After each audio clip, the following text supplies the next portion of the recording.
Hi everyone, welcome back to Fabricmate Systems, where we teach you how to put fabric on the wall. Today's tip and technique is going to be on mounting the MaxLine product onto concrete. We're often asked about this system. This is the robust system, 2-inch, 3-inch, 4-inch, all the way up to 6-inch. How do you mount it to concrete? Well, you see the wall behind us here. This is a tag on to the first segment where we showed you the fabric mounting frame. Now we're going to show you a different method here on this wall behind us. So let's get going.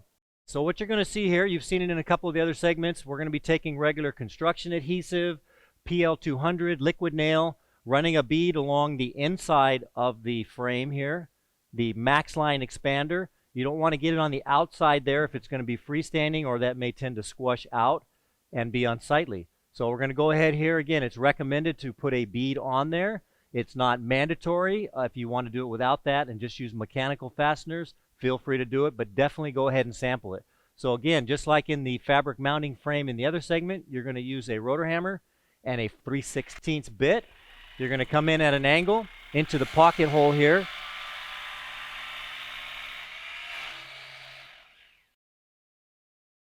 And we will discuss a little bit more in detail as we move on through this segment here. You'll see holes from the front. It's another method. You're going to go ahead and use the concrete screws. These are going to be either a Tapcon, Rock-On. There's a couple of makers out there. Just make sure you get screws that are adequately long enough, probably about an inch, that are designed for mounting into concrete. They have a different thread pattern. And as always, safety is important, so make sure when you're using a rotor hammer, you're going to be creating dust. Make sure you wear the mask to protect yourself. You also want to protect the floor, so go ahead and, like the last segments, and put down some paper or plastic to catch that dust.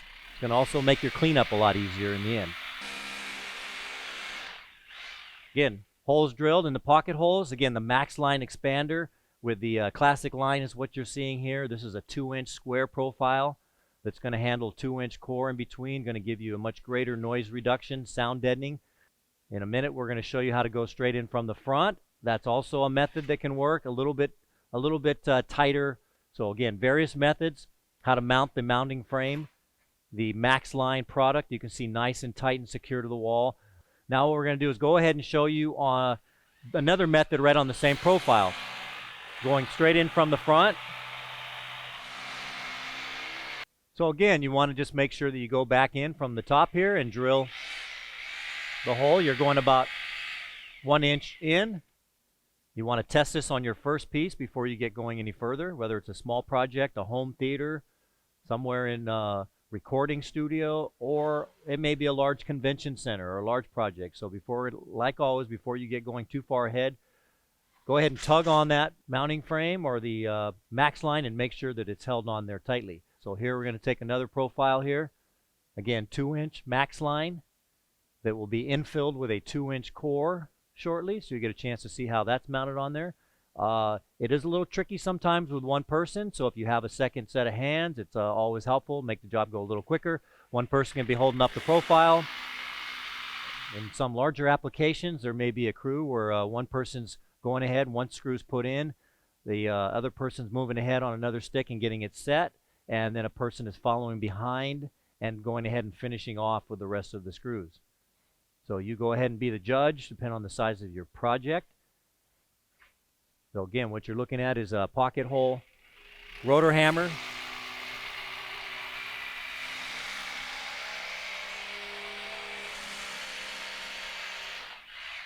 This is through the pocket holes. The pocket holes come standard on all profiles. When it's going to be on concrete, it's best to designate concrete so we can go ahead and properly get you the front holes there. If you don't have those holes already pre-drilled, there's a method out there. We'll show you in another segment where it's a bit. It's a step bit that you can go right from the front. So it's going to be a step bit, meaning it's going to be a larger hole about halfway in, and then it's going to shrink down to a smaller diameter hole where the screw is going to land. For the sake of the demonstration here, we're going ahead and not putting any more of the construction adhesive on it.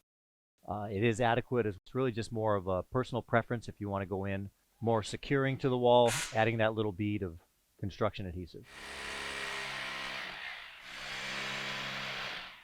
You're only going in enough for the screw that you're using.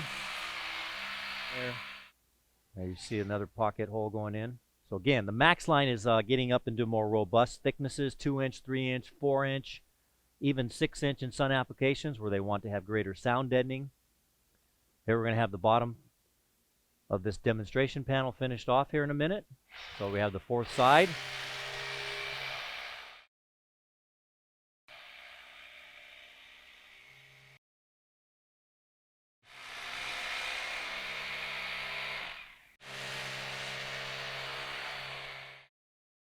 This drill comes with a is installed with a Torx head bit, designed for much greater gripping than a Phillips, which may tend to strip out. He's going to go ahead and make a little snip on the end here. Looks like the track might have been maybe a little bit misaligned.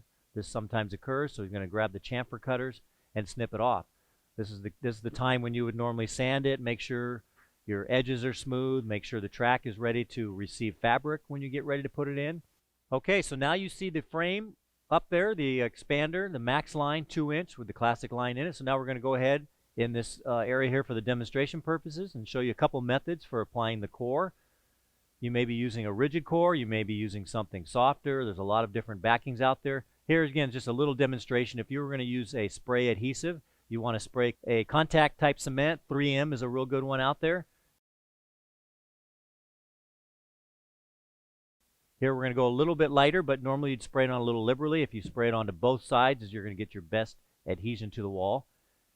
Again, this is recommended in cases where you may want to make sure that you're backed up extra solid onto the concrete there.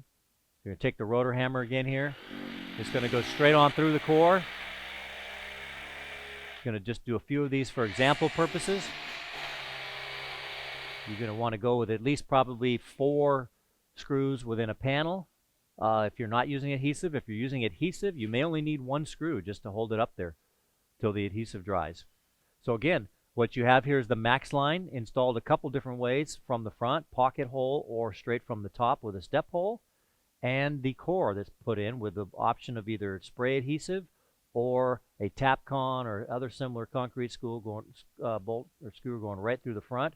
And there you have it. It's ready for the fabric to be applied.